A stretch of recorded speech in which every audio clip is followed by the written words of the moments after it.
Greetings Mark, greetings Transport Evolved. It's Tuesday already and today I've got my reading glasses on because I can't see very clearly with my other ones. I have lots of comments for you today and I have, as usual, my big long list. So let me get something straight, Mark. You are blaming boomers, the whole damn lot of them, with the exception of a few ones, because, well, you think they've screwed up the planet. And now, as a Generation Xer, although you're not actually technically a Generation Xer, and neither am I, you're kind of pissed off with them because they left you to clean up all the mess. It's a bit like a parent finding out that your kids have just had a party over the weekend and then forgotten to clear anything up afterwards, and, well, you've got broken bottles and all kinds of other things to pick up. Really, Mark, is it the boomers, or is it just the few, like the 1% who want to have a profit and therefore they do anything they possibly can to make a profit? You mentioned, Mark, that long-distance electric car travel will eventually become better and people will do it more often because it will be so much cheaper, it already is, than petrol cars. But we'll reach a point where petrol is so prohibitively expensive that we will have to travel by electric car. I can see that happening in the future, Mark, but only if we can sort out some kind of universal charging system. At the moment, we don't have one. We don't have anything close to a universal standard, and we would be fooling ourselves if we said otherwise, apart from maybe the outlet, but that's pretty slow. So what we'd need is some kind of universal quick charge system which could refill a battery pack in, 5 minutes or less, and let people go on their way. That would be the first option. Then 100-mile EVs would still be okay.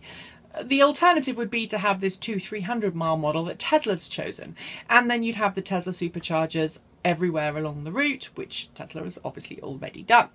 Will other automakers follow that model? Well, I think they will be forced to, and I think somewhere along the line someone will buy Tesla's system and make it a licensed thing for all automakers to follow.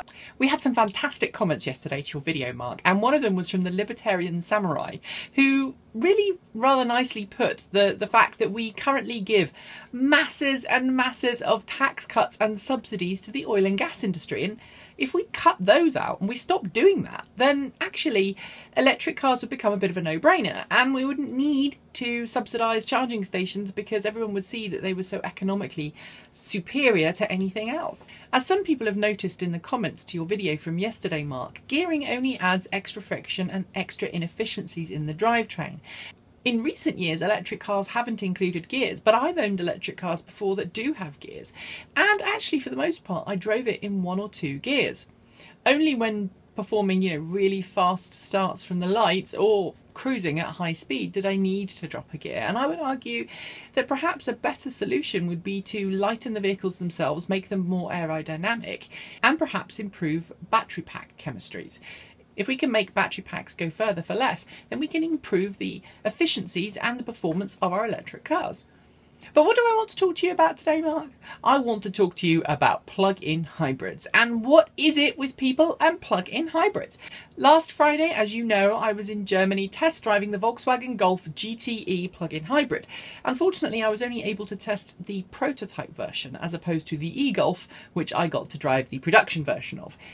And because it was a pre-production car, I only got to drive the GTE round a test track at the Tempelhof airfield. It was a pretty impressive ride, at least so far, but I was absolutely shocked by the number of people who came up with negative comments about how we were even bothering. Why dare we even bother covering a plug-in hybrid? And I wonder, why are so many people against plug-in hybrids? I mean, okay, I'll grant for a second that electric cars are better for most people's uses, but some people aren't ready to make that switch from gasoline or petrol to electric yet. Should we just ignore the fact that those people need some kind of transitional vehicle? Should we ignore the fact that plug-in hybrids have a valid part to play in that transition? Should we decry anybody who owns a plug-in hybrid instead of a fully electric car? I have essentially got 1 plug-in electric car and 1 plug-in hybrid. The Chevy Volt, while most people call it a range extended EV these days, is essentially a plug-in hybrid.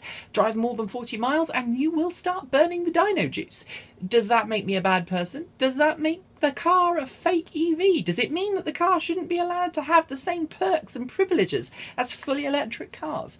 And why are so many people against any kind of car with an engine? Be interested to see what you think, Mark. Have a good day and I'll see you tomorrow. Goodbye, Mark. Goodbye, Transport Evolved.